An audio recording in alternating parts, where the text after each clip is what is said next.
Cheikh Diané, merci de permettre que l'on puisse saluer ceux que nous avons invités aujourd'hui. Il s'agit donc bon, je vais citer les membres de l'organisation, c'est ce qui m'a été donné. Je vais citer le président Biton Koulibaly, à qui nous disons un salam, à Kassim Kamilou, sans oublier Doumbia Djibril, qui est le PCO, Momo Diaz, Traoré Madi, Diakité Baseko, Konate Bahini, sans oublier Michael, ainsi que la liste des imams qui m'a été donnée.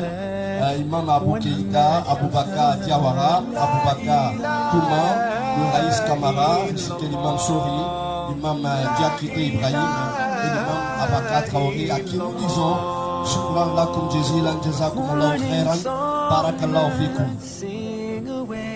Nam, on nous dit, il reste encore 10 minutes, Inch'Allah. On vient arrêter, on dit reste 10 minutes. Donc le baron, donc on dit quoi.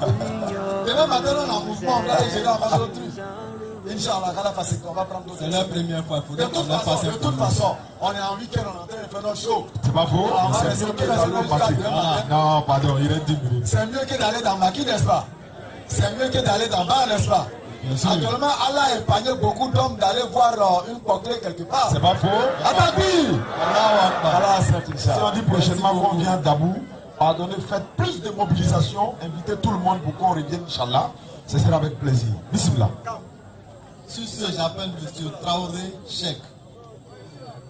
Ah, il est là. Comme tu n'arrives pas, on va appeler quelqu'un d'autre. Ah, d'accord.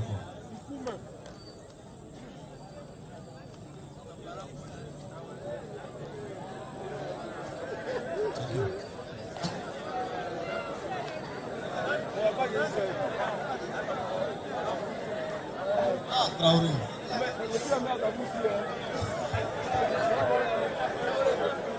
Attendez. Traoré, allons-y, monsieur Traoré. Wa alaykoum salam wa rahmatullahi wa barakatuh. L'apparence trompe les gars. Bismillah. Micro, levez un peu le micro. Inch'Allah. On dit Jésus-Christ est mort sur la croix pour pardonner nos péchés. Non.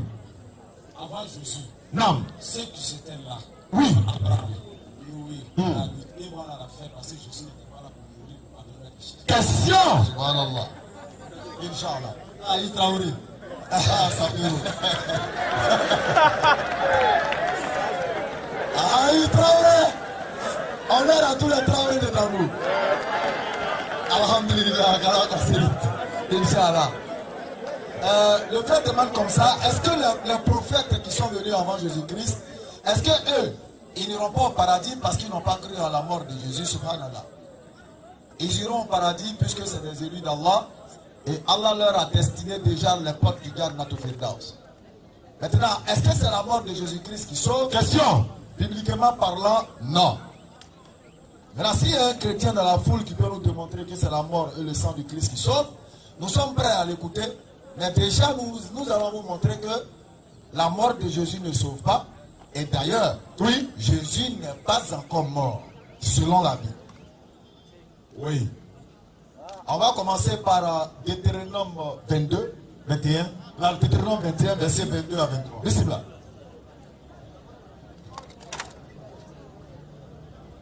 Deutéronome 21, verset 21 à 22. Et tous les hommes de sa ville le lapideront. Et il mourra, tu ôteras ainsi le mal du milieu de toi, afin que tout Israël entende et craigne. Si l'on fait mourir un homme qui a commis un crime digne de mort, et que tu l'aies lapidé, pendu à un bois. Lapidé. Si l'on fait mourir un homme qui a commis un crime digne de mort, et que tu l'aies pendu à un bois, Masha'Allah. Son cadavre, continue. Son cadavre ne passera point la nuit sur le bois, mais tu l'enterreras le jour même, car celui qui est pendu est un objet de malédiction auprès de Dieu, et tu ne souilleras point le pays que l'Éternel, ton Dieu, te donne pour héritage. Donc le livre de Deutéronome dit que toute personne qu'on met sur un poteau ou qu'on crucifie, ce sont les bandits, les brigands, les voleurs, les gens de mauvaise vie. Donc toute personne qu'on va crucifier est une personne maudite. est une personne de la malédiction. Non. Est-ce que Jésus-Christ était un homme maudit? Question. Nous disons non. Non. Non. Jésus-Christ n'était pas un homme maudit. Alors s'il n'est pas maudit, qu'est-ce qu'il va venir chercher sur la croix qui est destinée aux maudits? Mais Galates 3,13 dit, Christ a fait malédiction pour nos péchés. Car il est écrit, maudit est quiconque est pendu au bois. donc eux-mêmes ils reconnaissent que quand quelqu'un est pendu, il est maudit. Mais les chrétiens disent oui, la personne qu'on pend est maudite, mais Jésus là, il est devenu maudit à cause de nous. Ah, subhanallah. Ça c'est un. Deux. Quel est le rôle de Satan sur la terre? Le rôle de Satan sur la terre, c'est de nous conduire à l'enfer. Oui, il ne veut pas aller seul. Claire, il a promis. Il ne veut pas aller seul, donc lui il va tout faire pour nous égarer, pour nous envoyer en enfer avec lui. Alors, nous allons lire le chapitre de Jean 8 à partir du verset 40. Et nous allons analyser ensemble et je vais poser une question. Et même selon le Coran, Jésus-Christ n'est pas mort. Non. Voilà. Jean chapitre 8 à partir du verset 40. Même maintenant, vous cherchez à me faire mourir. Jésus s'adresse aux scribes et aux pharisiens. Il a dit, maintenant vous voulez me tuer.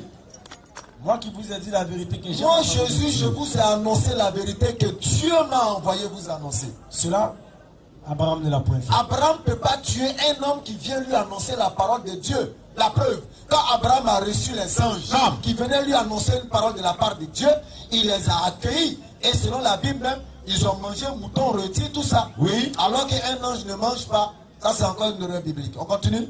Vous faites les œuvres de votre Père.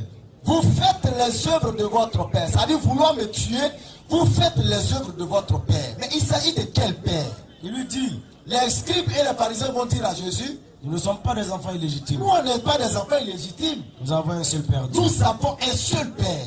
Jésus leur dit, non. Si Dieu était votre Père, si Dieu était votre Père, vous m'aimeriez. Vous devez m'aimer. Car c'est de Dieu que je suis sorti. Parce que je suis venu de Dieu en tant que messager prophète pour vous annoncer la vérité. Je ne suis pas venu de moi-même. Je n'ai pas été envoyé par moi-même. Mais c'est lui qui m'a envoyé. Mais c'est Dieu qui m'a envoyé.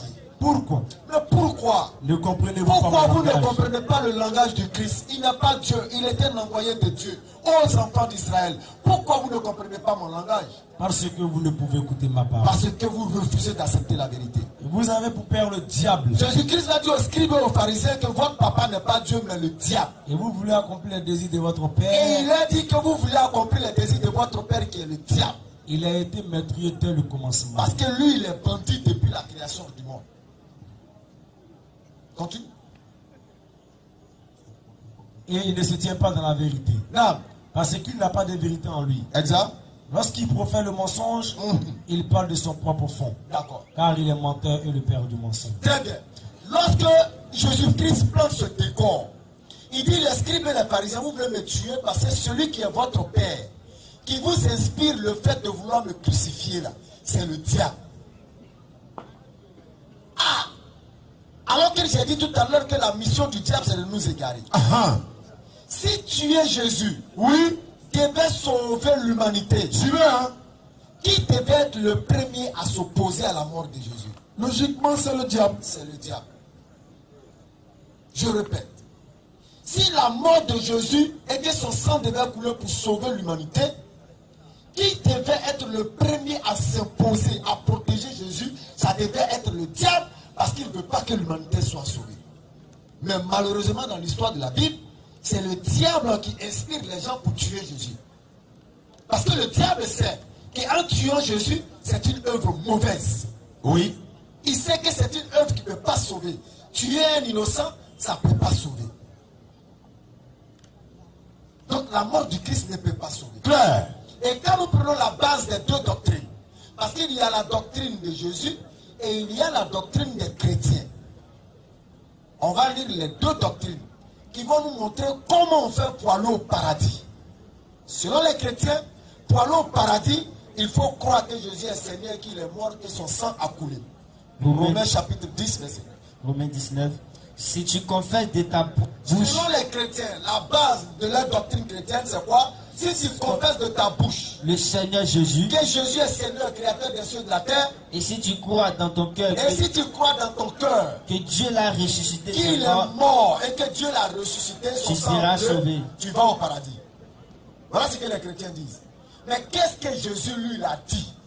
Jean chapitre 17, verset 3. Jean chapitre 17. Pour aller au paradis, Jésus on fait comment? Or, Or, la vie éternelle, pour obtenir le paradis, c'est qu'ils te connaissent. il faut reconnaître Toi, la ilaha le seul vrai Dieu, illallah et celui que tu as et envoyé, reconnaître le prophète. Jésus-Christ. Voici la Kalmat Shahada ici qui est la clé du paradis.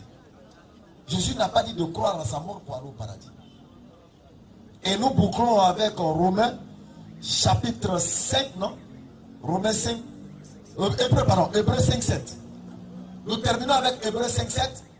Avant, prends Matthieu 26, 39 et lui va lire Hébreux 5, 7.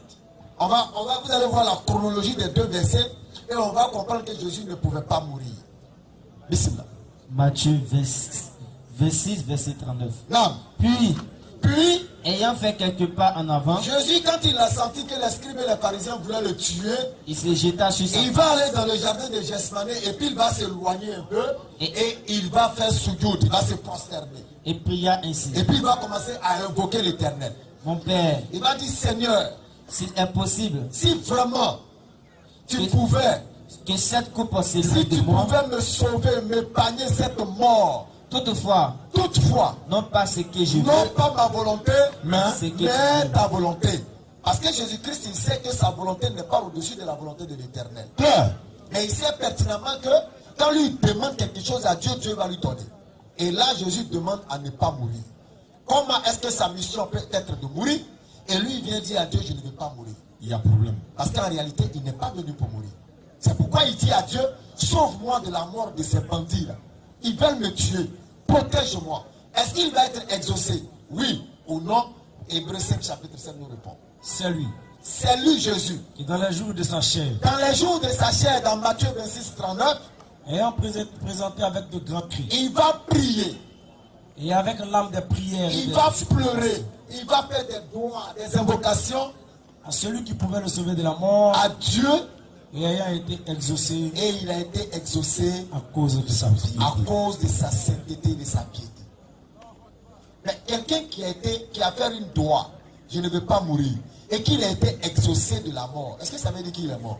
Non. Qu'Allah fasse une note complète.